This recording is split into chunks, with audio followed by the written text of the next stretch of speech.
Is it possible? Is it possible? I'm not saying this is how I think. I'm asking the question that the problem on this team is lack of leadership. And when I say that, I'm referring to McDavid and Draisaitl. Because at the end of the day, here I am. I'm the Leafs fan, even though I think it's bullshit. When the Leafs lose, who gets pointed to? The best players who make the most money. And I feel, and again, it's different based on, I think, types of media or the types of cities, how people almost feel kind of sympathetic for certain organizations or like softer towards certain organizations, like they're cute or they're whatever. Like Toronto is like the exact opposite, like full guns a-blazing, fuck them all the time. Everybody hates them. It's hard, it's strict, it's cruel. In Edmonton, I feel kind of like, and again, I'm not saying it's their fault why they're losing, but I almost feel as if McDavid and Draisaitl are kind of getting left off the hook. Now, they're putting up numbers. Like, they're both incredible players, but I think if it was Toronto, nobody would care. If Matthews and Marner were having the exact seasons they were having, but the Leafs were losing, they'd be taking a lot of blame. And I haven't really heard anyone blame McDavid or Draisaitl. And maybe it's something off the ice. I don't know. Like, I hate to be that guy that says you have to be all rah-rah in the locker room and motivate the troops, but maybe that's what they need. I mean, they're losing. I'm more asking the question. They are losing. This team has been through a lot of change. They added Evander Kane. They got a new coach. What does this team need? What don't they have? I guess I'm asking that. Do they not have leadership? Do they not have a veteran presence? I don't know. I don't really know the answer. But like, again, like I'll ask you, is it time that we can at least entertain the idea here that a big part of this is Draisaitl and McDavid?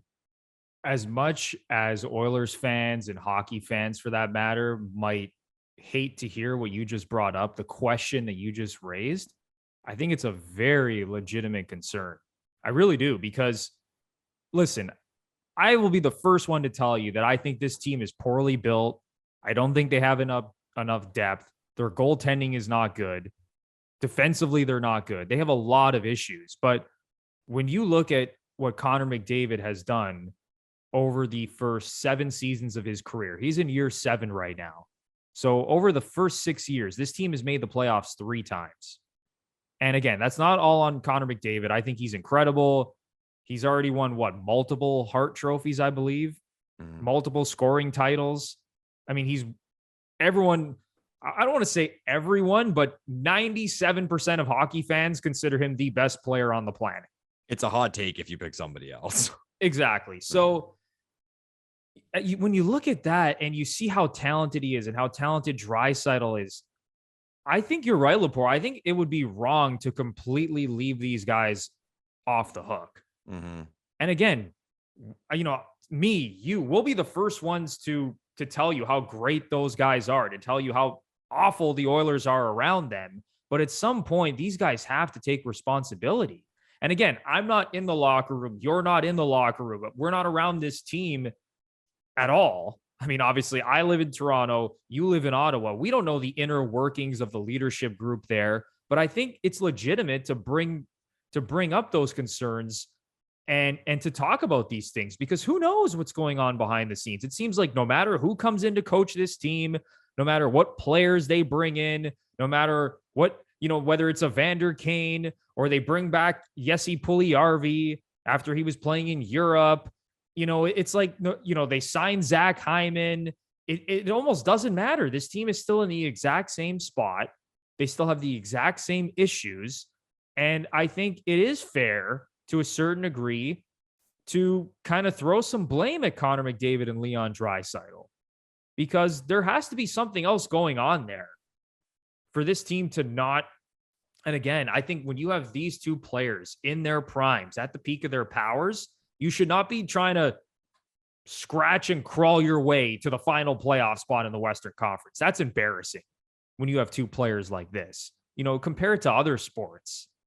Can you imagine like LeBron James and Dwayne Wade in their primes, like just barely scraping into the playoffs in the NBA?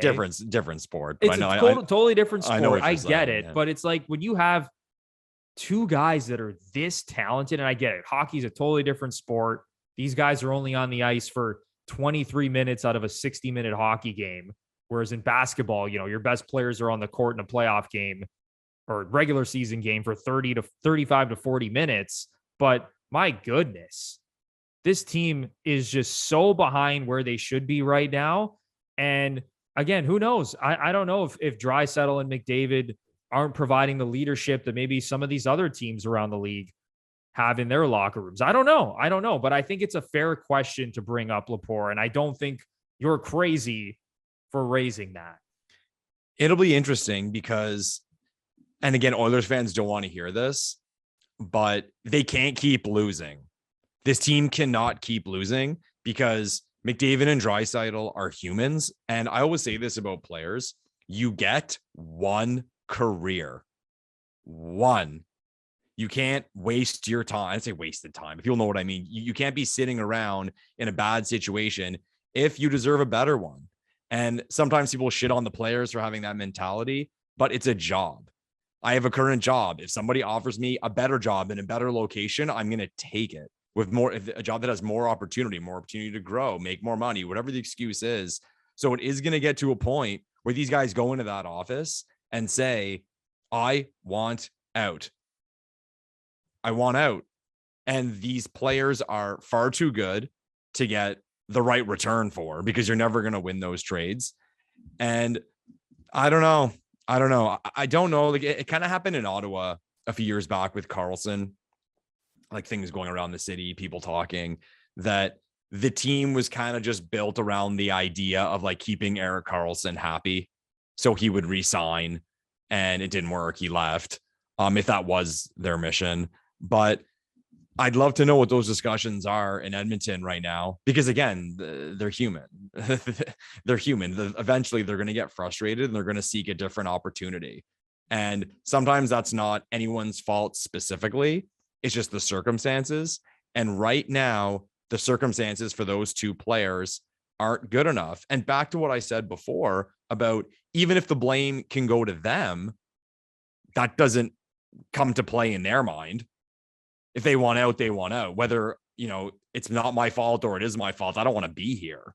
So I think it's a great discussion. I think it's a great discussion as to what's wrong with this Oilers team. What do they need to do to get better? And really, what's their ceiling? What is their ceiling? If we looked at the players they have, the contracts they have, all their circumstances, what's the ceiling of this team? Because if it's not very, very high, there's going to be a dark day in Edmonton where one of, if not both, those players asked to play somewhere else. And right now, I don't think their ceiling is a Stanley Cup. I don't think it's even close to a Stanley Cup. And that's where it should be. Their ceiling should be Stanley Cup winner. When you have two players like this, as I mentioned, for the 500th time, in their primes, at the peak of their powers, coming off MVP seasons, right now also having MVP seasons, even though they've slowed down a little bit. But let's just go back over the last 4 years for this Oilers team. So Dave Tippett was here for 3 years. He came in 2019, 2020.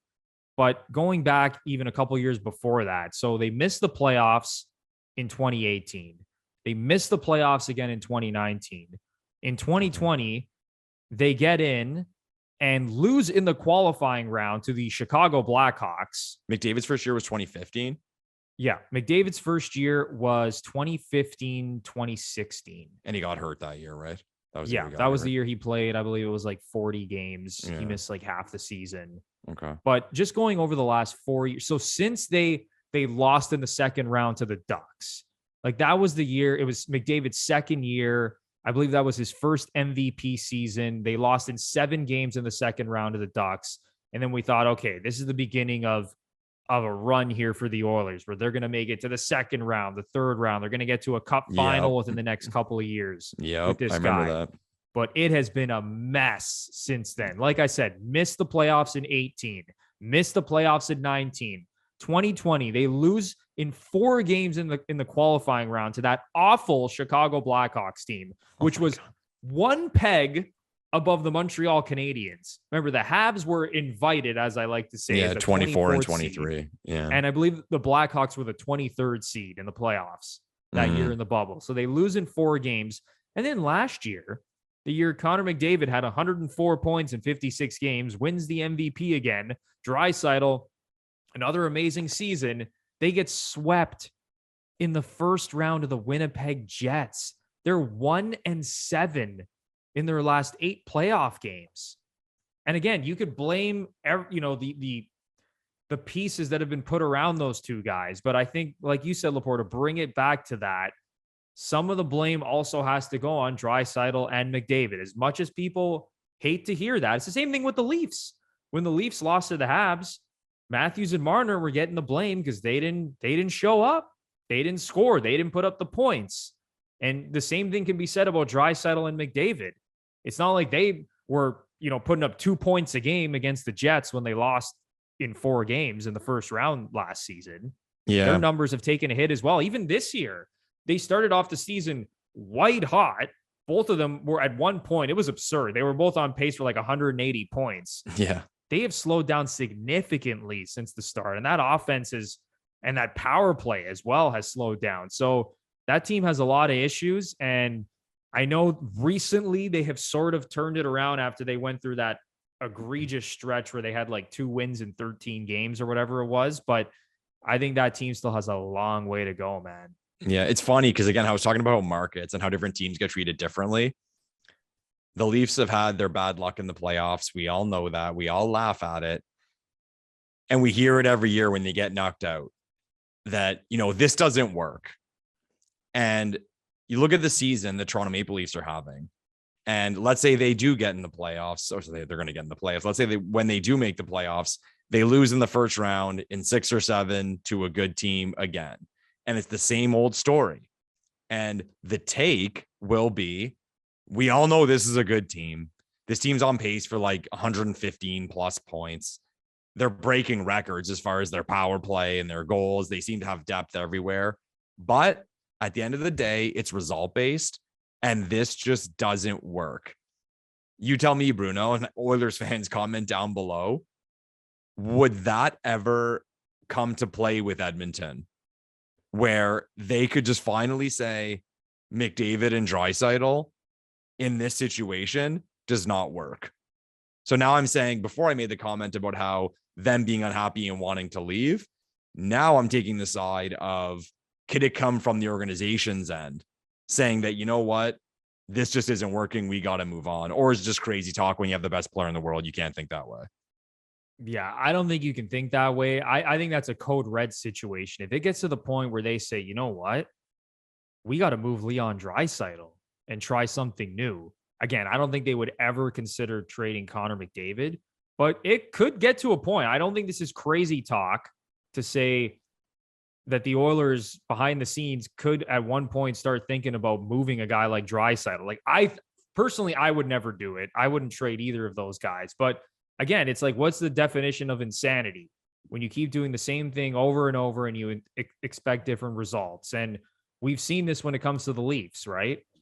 But it is an interesting point you bring up, because when the Leafs keep losing in the first round and Matthews and Marner aren't living up to expectations, and the same thing with, Tavares and Nylander or Morgan Riley or the goaltending, they all get shit on.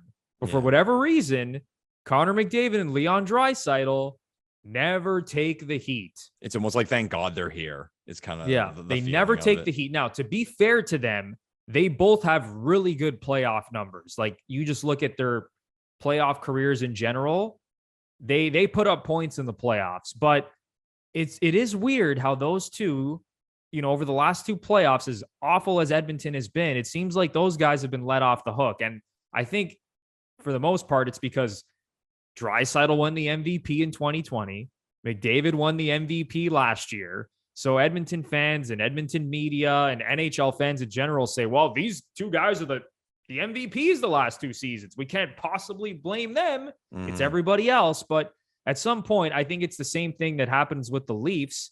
You have to look at those star players as well. And whether it's from a production standpoint, a leadership standpoint, defensive standpoint, you have to look at those 2 guys to lead the way. And if they're not getting the results come playoff time, some blame, and I don't know how much blame it is, but some blame has to be put on their shoulders. But say even this year, Bruno, what if they miss the playoffs?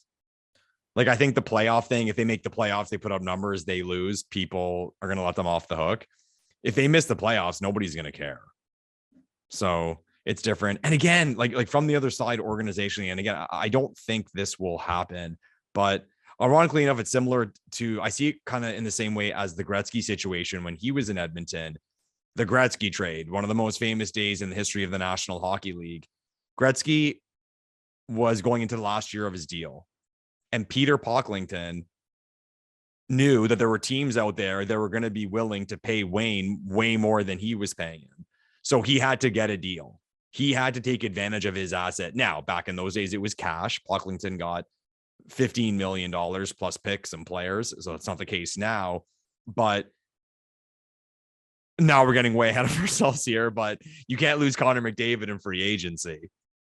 So at some point, the thought process of a deal for both of these guys, for that matter, has to trigger the Edmonton Oilers organization. Your job is to be competitive, both short term and put yourself in the best position to be competitive long term. We'll see where they are as we get to that point, a year or two before the contracts are up. But at some point, it will come from the organizational side. We have to get something and think of the haul. So it would be the right decision. So it's going to be a movie, man. The Edmonton Oilers are going to be a 5-star blockbuster movie in the next couple of years. I really think so. It's going to be a blast to watch, to see what happens. And I'm throwing all these ideas out because, and I'm sure people have been shitting on me in the comments during all these rants, but I have no idea what I think will happen. Because, like, I'll be fair. If someone told me that the Oilers were going to make one or two moves either this season or in the offseason and next year be a very good team, because of the confidence I have in Draisaitl and McDavid, I wouldn't be that surprised. Because like, again, we talk about their ceiling, the ceiling of those two guys, if there's a few tweaks to the lineup and the team, that ceiling is very, very high. So I wouldn't be shocked. But at the same time, if they're a bad team that misses the playoffs, I'm not shocked either. So I have no idea what's going to happen. I'm just sitting back as the neutral fan who I cheer for the Oilers. Again, Canadian team. I've said it on the show a million times, I grew up a Gretzky fan. But for the most part, I'm going to sit down. I'm going to eat my popcorn and enjoy the show because I have no idea what's going to happen. And I think there's going to be a lot of drama. You nailed it, man. Get your popcorn ready because I think as things stand right now, if you're Connor McDavid and Leon Draisaitl, why on earth would you want to re-sign with this team when your deal's up? Like, why on earth would you want to re-sign with this team? Based on this organization and how they have shown to be just completely incompetent when it comes to building an actual winning team around you, why on earth would you want to stay there? So just looking at their contracts, Draisaitl after this season, 3 more years at $8.5 million, which is arguably the best contract in the NHL value-wise. Yeah, it's and then Connor McDavid, 4 more years after this season at $12.5 million. And you said it, man. It could certainly get to a point where these guys aren't getting, the assurance from McDavid and Draisaitl that they're going to re-sign. And it could get to a point where they're panicking and being like, man, we got to deal these guys and get assets or else they're going to walk their asses out the door as free agents and we're going to get nothing. And at that point, who knows how far they make it in the playoffs? Who knows if they get to a Stanley Cup final? So you said it, man. It's going to be extremely interesting over the next few seasons to see how that plays out with those two players, because if this team continues to fail to build around them, and if those two guys continue to fail to get it done come playoff time, then we could see a situation where both of them leave as free agents or are traded for that matter, so Edmonton could get assets. And as crazy as you think that me and Lepore are, I think these are real discussions that have to be It's going to happen. It's going to happen eventually. Either this team is going to be successful or those guys are going to get traded or walk in free agency. Take your pick. It's one of those three. And again, it's going to be amazing because I have no idea what to predict. But even that really bad situation that people think is completely unthinkable, it could very well happen eventually. It's on a clock, right? So it's awesome, man. Talk. Tick. Talk. Edmonton. Oh, Oilers fans. Again, I'll say it, you might think I hate your team and I don't want the Oilers to succeed, but I think I speak for Lepore when I say this as well. We want to see Connor McDavid and Leon Draisaitl and this Oilers team. We're giving away a Connor play McDavid well. Funko Pop. We love you guys. We really want to see them play well because I really genuinely believe the NHL would be in a better place if you have the best player in the world having success in the playoffs and just being relevant come May and June, when everyone's watching hockey. You want those two guys to be the center of attention. You want those two guys to be playing their best hockey and generating buzz for this league. So we hope at some point that they figure it out.